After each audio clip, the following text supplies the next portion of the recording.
ဒီ reading ကိုမှဘာကောင်းစင်မှမတက်ထားဘူးပထမဆုံးကြားလာတဲ့ကနပိတ်ပေါ်မှာမူတည်ပြီးတော့ကြည့်သွားပေးမယ်ဘာသာပြန်ပြီးသွားမယ်ပေါ့နော်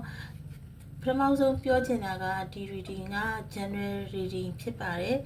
personal reading မဟုတ်ပါဘူးပေါ့နော်အဲ့တော့ကိုနဲ့ energy ကိုက်ရင်ကိုအတွက် claim လုပ်ပါ energy မကိုက်ဘူးဆိုလို့ရှိရင်ဒါကငါနဲ့ resonate မဖြစ်ဘူးဆိုပြီးတော့ release လုပ်လို့ရပါတယ်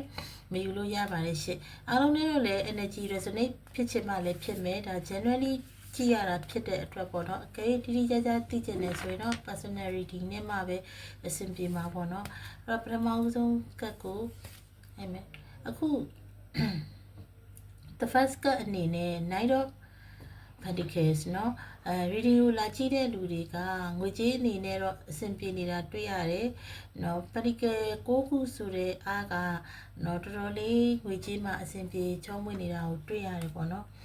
အဲဆိုလို့ရှိရင်အမားတို့အလုပ်ကိုင်းလေးတစ်ချက်ကြည့်ရအောင်เนาะအလုပ်ကိုင်းလေးကြည့်မယ်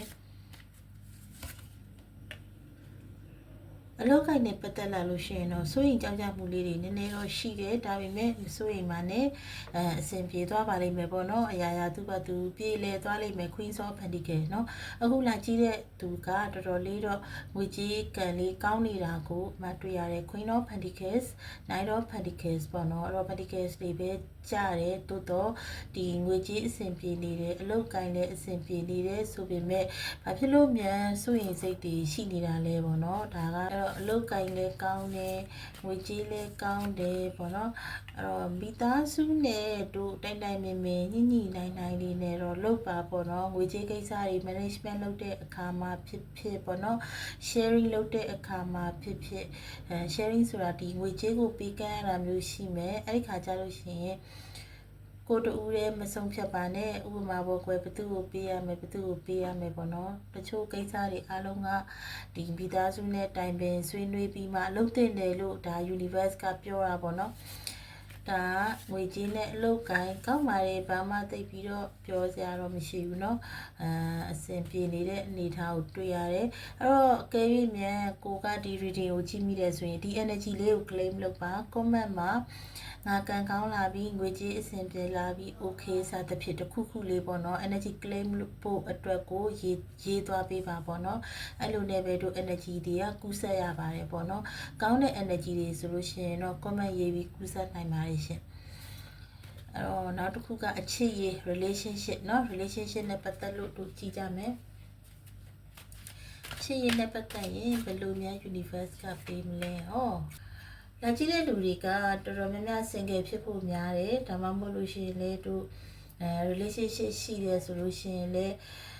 တခုခုပေါ့နော် block ဖြစ်နေတာတို့ဒီ yes sign နေတာတို့ breakdown ဖြစ်နေတာတို့အဲ့လိုမျိုးကနေပြီးတော့ new beginning တခုကိုစတင်တော့မဲ့အနေအထားကိုတွေ့ရတယ် single တို့ FA တို့ဆိုလို့ရှိရင်လည်းဒီကိုနဲ့အဆင်ပြေတဲ့ right person တို့၎င်းကိုပေါ်မှာလုံးဝကြီးကိုဒီအလားအလာကောင်းတဲ့အတိတ်နမိတ်ကောင်းတဲ့ချစ်သူလိုမျိုးပေါ့နော်ကိုနဲ့ဒီလိုက်ရောညီထွေဖြစ်မဲ့ appropriate relationship လိုမျိုးအဲ့မျိုးရလိမ့်မယ်တဲ့နော်